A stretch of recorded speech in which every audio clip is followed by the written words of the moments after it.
ನೀವೇನಾದ್ರು front end developer ಆಗಿದ್ರೆ ಈ ವೆಬ್ಸೈಟ್ನ ಯೂಸ್ ಮಾಡಲೇಬೇಕು. V0.app ಅಂತ ಇದೆ, ಇದು ವರ್ಸಲ್ ಕಡೆಯಿಂದ ಟೀಮ್ ಬಿಲ್ಡ್ ಮಾಡಿರೋದು. ಆ್ಯಂಡ್ ಆಲ್ಸೋ ಇದು ಕಂಪ್ಲೀಟ್ಲಿ ಫ್ರೀ ಆಗಿದೆ ಆ್ಯಂಡ್ ಆಲ್ಸೋ ಪ್ರೋನೂ ಇದೆ. ಸೊ ಇದು ಏನು ಮಾಡುತ್ತೆ ಅಂದರೆ ವಿತ್ ಫೋಟೋ ನಾವು ಏನಾದ್ರು ಸ್ಕ್ರೀನ್ಶಾಟ್ ಅಪ್ಲೈ ಮಾಡಿದ್ರೆ ಅದೇ ಥರ UI ಬಿಲ್ಡ್ ಮಾಡುತ್ತೆ. ಇಲ್ಲಾಂದರೆ ಬರೀ ಪ್ರಾಂಪ್ಟ್ ಮುಖಾಂತರ ಏನಾದ್ರು ನಮ್ಮ UI ಬಿಲ್ಡ್ ಮಾಡಬೇಕಂದ್ರೆ ಪ್ರಾಂಪ್ಟಿಂದನೂ ಆಗುತ್ತೆ. ಆ್ಯಂಡ್ ಆಲ್ಸೋ ಫಿಗ್ಮಾ ಇಲ್ಲಾಂದರೆ ಪ್ರಾಜೆಕ್ಟ್ನೇ ನಾವು ಆಲ್ರೆಡಿ ಬಿಲ್ಡ್ ಆಗಿರೋ ಪ್ರಾಜೆಕ್ಟ್ನು ಕನೆಕ್ಟ್ ಮಾಡ್ಬೋದು. ಸೊ ಇನ್ನು ಇದೇ ಥರ ಮೇನ್ ಫೀಚರ್ಸ್ ಇದೆ. ಸೊ ನಾನು ಬರೀ ಪ್ರಾಂಪ್ಟ್ ಮುಖಾಂತರ ಒಂದು ಡ್ಯಾಶ್ಬೋರ್ಡ್ ಕ್ರಿಯೇಟ್ ಮಾಡೋಕ್ಕೆ ಟ್ರೈ ಮಾಡ್ತೀನಿ. Create A modern dashboard using dummy data with all main features ಅಂತ. ಸೊ ಈಗ ಎಂಟರ್ ಕೊಟ್ಟೆ. ಇದು ಏನು ಮಾಡುತ್ತೆ ಅಂದರೆ ಫಸ್ಟ್ ಥಿಂಕ್ ಮಾಡುತ್ತೆ, ಅದಾದಮೇಲೆ ಆರ್ಕಿಟೆಕ್ಚರ್ ಬಿಲ್ಡ್ ಮಾಡುತ್ತೆ, ಅದಾದಮೇಲೆ ಇದು ಎಕ್ಸಿಕ್ಯೂಷನ್ ಸ್ಟಾರ್ಟ್ ಮಾಡುತ್ತೆ. ಇದು Next.js-ಇಂದ ಕ್ರಿಯೇಟ್ ಮಾಡ್ತಿದೆ ನಮ್ಮ ಪ್ರಾಜೆಕ್ಟ್ನ.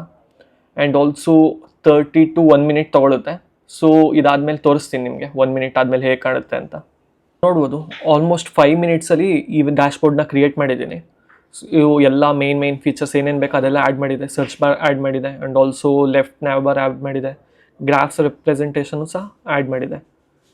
ಸೊ ಇದು ಬರೀ 5 minutesಲ್ಲಿ ಮಾಡಿರೋದು. ಸೊ ಇನ್ನೂ ಒಂದು ಸ್ವಲ್ಪ ಟೈಮ್ ಕೊಟ್ಟು ಇನ್ನೂ ಚಾರ್ಟ್ ಮಾಡಿದ್ರೆ ಇನ್ನೂ ಕ್ಲಿಯರಾಗಿ ಬರುತ್ತೆ. ಆ್ಯಂಡ್ ಆಲ್ಸೋ ಇದು ಎವ್ರಿ ಡೇ 10 ಮಾತ್ರ ಫ್ರೀ ಲಿಮಿಟ್ಸ್ ಇದೆ. ಸೊ ನೀವು ಆಲ್ಟರ್ನೇಟಿವ್ ಆಗಿ ಬೋಲ್ಟ್ ಏನು ಯೂಸ್ ಮಾಡ್ಬೋದು. ಇದೆ ಅನಿಸುತ್ತೆ bolt.new ಅಂತ. ಸೊ ಇದು ಅದೇ ಥರ ವರ್ಕ್ ಮಾಡುತ್ತೆ. ಆ್ಯಂಡ್ ಆಲ್ಸೋ ಇದಕ್ಕೂ ಫಿಗ್ಮಾ ಕನೆಕ್ಷನ್ ಇದೆ. ಇದು ಒಂದು ಸ್ವಲ್ಪ ಆ್ಯಕ್ಚುಲಿ ಫ್ರೀ ಲಿಮಿಟ್ಸ್ನ ಇನ್ನೂ ಜಾಸ್ತಿ ಕೊಡುತ್ತೆ ನಮಗೆ. ಇದನ್ನು ಎಕ್ಸಾಂಪಲ್ ತೋರಿಸ್ತೀನಿ.